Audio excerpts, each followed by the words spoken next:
મિત્રો સ્વાગત છે મારી એબી ગુજરાતી ન્યૂઝ ચેનલ પર। દેશ અને દુનિયાની પડેપણની માહિતી માટે બન્યા રહો મારી ચેનલ પર।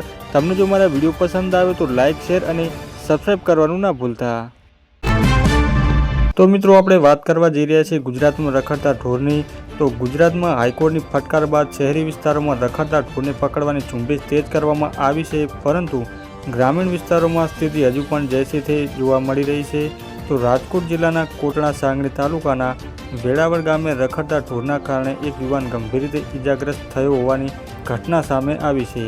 તો મિત્રો આપણે મળતી માહિતી મુજબ વાત કરીએ તો યુવાન પોતાના કામ અર્થે પસાર થઈ રહ્યો હતો ત્યારે અચાનક રખડતા ઢોરની અડફેટે આવી ગયો હતો। તો રખડતા ઢોરે યુવક પર હુમલો કરી દીધો હતો અને તેની નીચે પડકીને 15 થી 20 મિનિટ સુધી યુવાનને શરીરે ગંભીર ઇજાઓ પહોંચાડી હતી।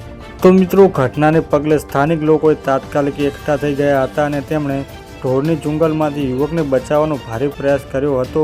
તો લોકોએ ભારે મહેનત બાદ યુવકને ઢોરની ચુંગલમાંથી મુક્ત કરાવ્યો હતો અને સારવાર અર્થે નજીકની હોસ્પિટલ ખાતે ખસેડ્યો હતો। તો મિત્રો આ ઘટનાથી સ્થાનિકોમાં ભારે રોષ જોવા મળી રહ્યો છે। તો લોકોનું કહેવું છે કે સાપર, વેળાવળ અને કોટડા સાંગણી સહિતના ગ્રામ્ય વિસ્તારોમાં રખડતા ઢોરનો ત્રાસ દિન પ્રતિદિન વધી રહ્યો છે। તો હાઈવે અને આંતરિક માર્ગો પર પશુઓ અડીંગો જમાવીને બેસતા હોવાથી વાહન ચાલકો માટે જોખમ ઊભું થાય છે। તો મિત્રો આજના દિવસ માટે આટલું, મળીશું નવી અપડેટ સાથે।